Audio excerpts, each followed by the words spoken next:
Hey, YouTube, it's me, John Avenger, once again, and welcome back to It Came from Netflix month. Yeah, this month we're going to be focusing on stuff that I've seen on Netflix for the past couple months. And they can be movies, TV shows, and uh miniseries like Unbelievable, which I want to get to once I see it. This time we're talking about a Disney movie. Yeah, I saw this before. It was on Disney Plus. It's the Wreck-It Ralph sequel, Ralph Breaks the Internet. The main thing that everybody on YouTube is on. But anyway, yeah, this movie was a lot of fun. It's not as good as the first one, but I'll get to that. This was a nice surprise sequel. It's a sequel that was many years later. It was like 6 years after the first one, just like Frozen to two to Frozen. And there were a lot of surprises I really enjoyed in the film. I love when they go to the internet, it's a massive place. I mean, this is basically the better Emoji Movie. I didn't hate that movie, but there were a lot of problems. Here, there's a lot less problems. Basically, the movie focuses more on Ralph and Vanellope. There were some problems with this one compared to the first one, because in the first one, Fix It Felix was a major part of the movie. He's a cameo here. Pac-Man isn't even mentioned in this one. Q-Bert, I think, is like in a cameo. Jane Lynch's character from the first one is not here. Uh, I don't think Sonic is in it because the movie, the Sonic movie's coming out the next week. And yeah, but there's a lot of there's continuity from the first film where Vanellope's in her game and Ralph is like, no, what if there's something better? Her steering wheel breaks, so they have to go into the internet to find it. And they're like, oh, I got to get it on eBoy. That was funny, and I love I love the product placement. I know they're gonna be like, oh, but that's stupid. I'm like, it's the internet. Everything, all product placement is on the internet. Social media. They had Instagram, Facebook, Twitter, YouTube. They had freaking what was it, like products of, like, I don't know, like Old Navy and Marvel and Star Wars. Yeah, I'll get to that. And the voice cast is amazing in this movie. Mostly, there's one that I thought was completely wasted, but that was what I was saying. John C. Riley is great as Ralph. He was great in the first one. He's more of an arc here. He's very active. That's what you want to see in a sequel. Your main character, Ralph, being active. Vanellope, Sarah Silverman is cute. I know she's not a little voice. She's not a little girl. She's almost 50. I'll get to that. She's really cute. She still has a cute little nasally voice, and she does a good job. Jack McBrayer, he's only in the film a little bit, so he's not in it that much. Ed O'Neill's in the movie. He comes back. Alan Tudyk returns, but to voice a new character that's on in the internet. And also you have Gal Gadot as freaking what was her name? The girl that she's basically her Fast and the Furious character from, but animated. Again, guys, one of the sexiest accents I've ever heard in my life. But the weird thing is, she's supposed to be playing an older woman, but she's younger than Sarah Silverman. So she's talking to a little girl, but it's voiced by a 40-something woman, and Gal Gadot's in her 30s. So that's a little weird. So it's strange. It's like if I was voicing a kid and my voice actor was like, I don't know, like 55 or something. It's strange. What is Shank? Yeah, she's awesome. She rides cars. She's tough, but she's not an SJW. And by the way, the Disney princesses, I'll get to that. That's not an SJW agenda because it's one scene and it's badass.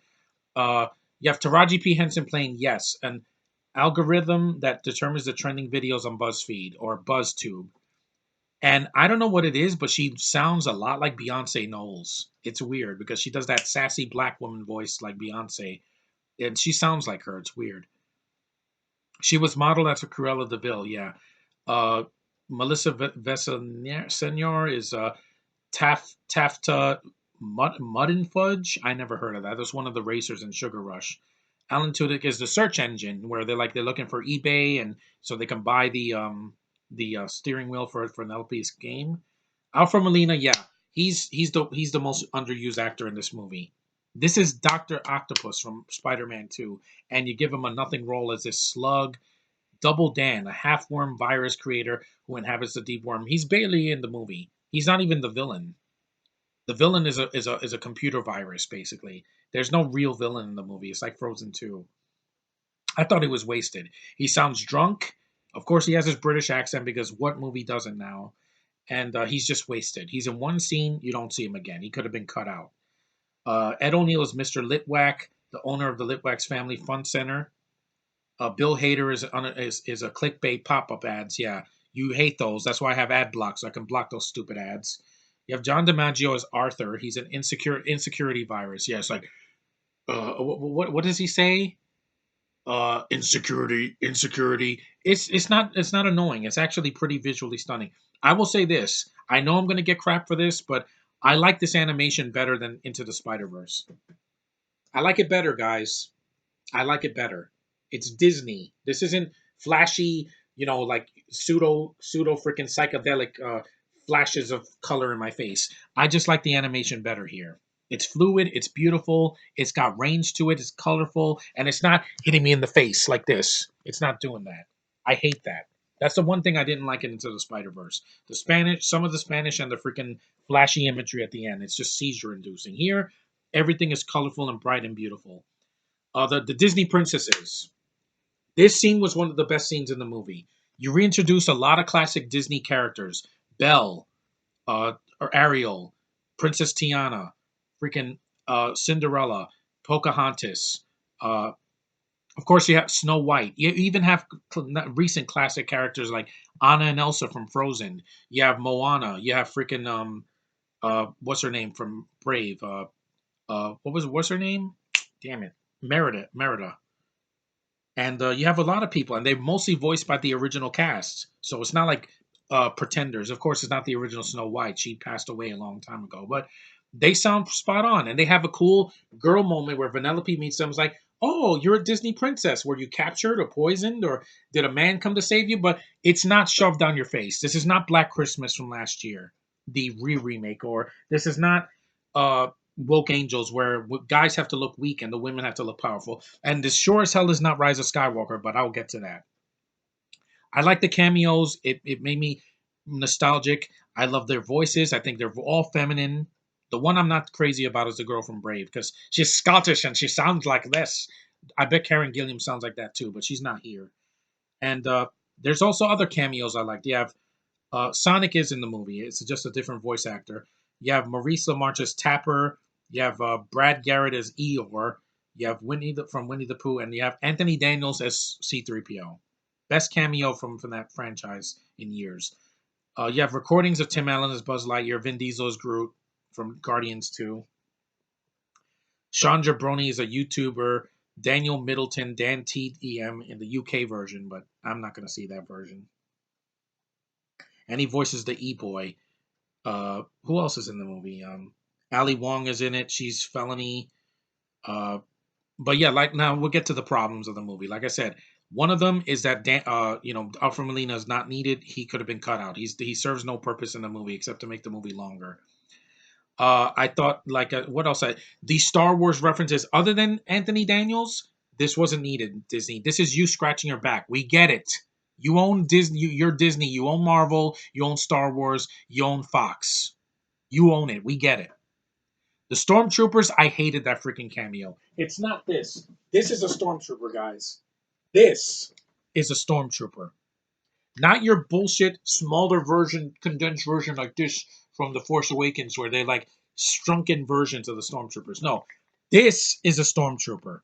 That cameo felt really forced. It's no one from Force Awakens, but I don't want to be reminded of that failure. All of those movies can go screw themselves. That is not my Star Wars. That is the Disney-fied versions. This is the Star Wars that I relish from the past. I'm glad that there was no Kylo Ren cameo or the hobo, because trust me, I don't want to see an animated hobo in Wreck-It Ralph 3. Hell no. We get it, Disney. You own Star Wars, but you destroyed it as well. That's one cameo I was like, that could have easily been cut out. You could have showed Anthony Daniels saying, I am C-3PO, Steven Cyber Relations. That's it. You don't need to scratch your own back saying, we own Star Wars and we're going to put these bullshit version of the Stormtroopers that nobody cares about. They don't even have personalities. You had Phasma, and you did nothing with her. You killed her in the second movie. Again, screw KK Wars. Kathleen Kennedy must have had a smile on her face, but no, that's the only product placement I don't think was needed in the movie. Everything else on Disney, like I said, the Marvel stuff, which they bought way before Star Wars, and their Disney princesses. That's part of Disney. It's canon. Hobo's not a princess, guys. Sorry. and also their music and the Mickey Mouse ears and the characters from the first movie. That all makes sense. Is the plot a little convoluted? Yes. Like I said, it's not. If you've seen the Emoji Movie, it's basically the same thing, except it's a better version of it. And the villain is basically a computer virus that makes Ralph grow in size, and he becomes like a giant freaking King Kong like thing. Which again, that animation was stunning. I think it's better than Into the Spider Verse when it comes to that. That movie had a better plot, but this has better animation. And the thing is that yeah, the filmmakers revealed that the film originally featured a joke about Kylo being a spoiled child. I'm glad it was cut. It says it was cut from the film because a request by Lucasfilm because it would undermine him as a villain. Yeah, but he's not your villain. And this is the last thing I'm going to say about this freaking movies, these movies, because I'm sick of it. I'm sick of repeating myself. Kylo was already demoted as a villain in the first movie. You took his mask off too soon. He fights with he freaking gets his ass kicked by a woman, and he throws a temper tantrum. By the time you got to the third one, it was already too late, guys. That's why they had to bring back Emperor Palpatine and the Knights of Ren who didn't do anything. You could have done something with that, and you blew it. So enough already with the freaking KK Wars. You lose, Kathleen Kennedy. Us fans win. We decided to stay home and see The Mandalorian instead of your BS. That's why that show got so over because it's short. There's no feminism. There's no hobos. There's no British people in the cast. Again, it's what I wanted from Star Wars. Granted, I haven't seen it. I've seen clips from it. But it looks more badass than Rogue One ever was. You don't need a woman to carry your freaking movie all the time. This movie has a man and a woman voicing the characters. Yeah, it's really Vanellope's story because it's her wheel that broke, but Ralph has to go get it for her. See, but it's not damsel in distress. She still has a character arc. She even has a song in the movie, which is kind of cute. She's in the junkyard in this Fast and the Furious knockoff Grand Theft Auto world, and she sings. It's kind of cute. But screw K Wars in this movie. We get it. You own it, but you destroyed it. This is a stormtrooper, not your BS shrunken versions. Jeesh. Even the ones in the prequels were better, the clone troopers. At least those made sense. Anyway, yeah, the directors did a good job. Rich Moore and Phil Johnson. They did a really good job. This also reminded me of the first Lego movie. You know, before Chris Pratt was an asshole that talked too much. That's why this movie made more than the Lego movie, the second part, because people wanted to see this.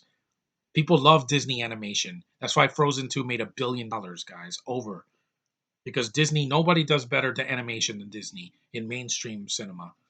If you see anime from other countries like Japan, China, North Korea, whatever, or South Korea, they usually are really top notch. But with American mainstream films, Disney does the best animation. Just it's stunning. It's beautiful. Also, I think yeah, Stan Lee made a cameo. Rest in peace, Stan Lee. Um, Also, what else was there? There weren't as many game references in this one compared to the first one. Remember the first one had Pac-Man and Donkey Kong and all that? Yeah. But here it's still there. But like I said, it's a good sequel. It follows the first movie right. It made me laugh a lot. This movie's hilarious. I like some of the jokes. It was nominated for an Oscar. Good. Deserves it. It lost it Into the Spider-Verse, but that's only because it's a comic book movie. And they never done an animated Marvel movie like that before. But hey, it's a sequel that holds up, and it's very funny. It's good for kids. There's not going to be too many jokes that are going to go over their head.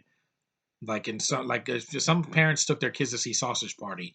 It's an R-rated movie that's not for kids. What did you expect? This is for children. It's a PG movie, but it's not. There's no over sexualized jokes or anything like that. But Gal's also, I give her a lot of credit for her acting because she had to voice act here and not be on camera. And she's also awesome and sexy and badass. That's what I want from my female protagonist or side character. Someone that doesn't have to say, I'm a woman and I can't be touched and I have a super vagina.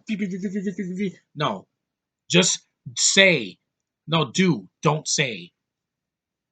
Case in point. Did Captain Marvel in the 2 hours in the movie said, I'm a woman. I don't need no man to help me. She said, I don't need to prove myself to you. That's awesome. See, it's short and to the point. She didn't have to say, I'm a woman, so you can't touch me. At least when she went, that was sexy. When the hobo does it, it's like, I think you're on drugs. And you probably are. But anyway, Wreck-It Ralph 2, let's get back to the subject. I just go on tangents that go nowhere. But anyway, Ralph Breaks the Internet's awesome. If you love the first film, this is a nice welcome piece. It's not better, but it's good enough. And it's funny, great animation, great voice cast mostly. Yes, a convoluted plot, but hey, Kingdom Hearts has a convoluted plot, and it's still amazing. This movie made 328 million worldwide, 201 uh, and a total of 525. Less than the first one, but still because it had competition. And yeah, it beat Creed 2 and Robin Hood. Ugh, I don't want to see Robin Hood. It was the second best Thanksgiving opening behind Frozen at the time. Now Frozen 2 is the highest grossing. And The Grinch. See, it had The Grinch, Crimes of Grindelwald, and a bunch of other stuff. So it didn't really have a lot of momentum. Ralph Breaks the Internet levels up on his predecessor with a funny, heartwarming sequel that expands his colorful universe. I agree with that, while focusing on core characters and relationships. Yeah, and that's what works about this movie. You know why Rise of Skywalker failed? I know I keep harping on that, but I hate that movie so much for what they did. What I read on the internet, yeah, the dead can talk. No, they can't. Once somebody's dead, they're gone. You don't see them again. Here, Vanellope and Ralph actually act like a family.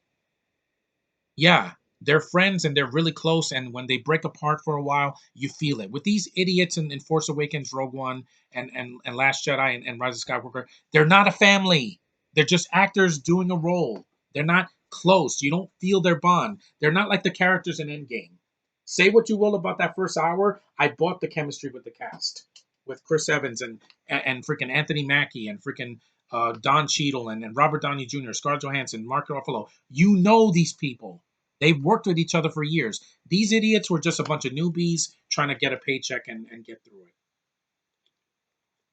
With bad direction, bad writing, and characterizations that are OP that don't need to be there. That's not in this freaking movie. Elsa's in it and she has a cool scene. Ariel's in it and sings. The rest of the girls actually pitch in for the plot. They're not just there to fill up time.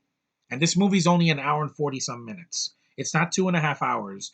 Also, there's a post credit scene, but it's kind of like a gotcha moment. It's like a Spider Man Homecoming. It's not a post credit scene for another movie. It's just it fools you. It subverted my expectations, but in a good way. So to you, Last Jedi and Rise of Skywalker. You can't subvert my expectations anymore. Remember, from now on, Disney World, Disneyland, etc. This is what a stormtrooper looks like. This. Granted, this is Han as a stormtrooper, but yeah, this is what it looks like. Not your shrunken head versions. I hate that version. It looks like a baby version. I don't need to be reminded of the past because I have the past. Wreck-It Ralph 1 already did that. With the Street Fighter references and Sonic and Mario and Metal Gear Solid, I already know about my past. It's right up here on my bald head. Right up here. So anyway, for watching, guys. I know this video was almost 20 minutes. I don't care. I had to let it out. Sometimes you got to let out the passion, man. Let it out. Because when I see Black Widow in 3 months, I'm not going to hide my feelings about Pugface or Rachel Weisz. You know what they're going to get. Yeah. But anyway, like I said, Disney, you can do great stuff. The MCU, you nailed it. You had some flaws with the sequels of Iron Man and Thor and some other things, but you know how to deliver an epic finale to a franchise, unlike others. Also, your animated department. I love Frozen, Frozen 2, the first Wreck-It Ralph, the classic Disney movies of my childhood. Little Mermaid, Aladdin, the real Aladdin, not the bootleg remake. Beauty and the Beast, Lion King, the real stuff. I'm tired of these remakes that you keep making. They're not needed. I can go back to the past and see the originals. They're always superior. Shorter, better animation, better acting, no freaking British accents for 3 hours. Tired of it. I saw The Gentleman last week. I walked out. I said, I'm done with British cinema. I'm done with it. I'm never watching another British movie in the theater again. Again. They hurt me too much. The hobo already, that was the last straw. I'm like, you can't act. I'm sick of your freaking accents trying to steal my soul. You're never going to steal my soul. It belongs to me, not you. That's all I'm going to say, guys. Thanks for watching. Take care before I go 30 minutes. I'll see you in the next one. But thank you, Netflix, for giving me a good sequel and not something like, you know what, later.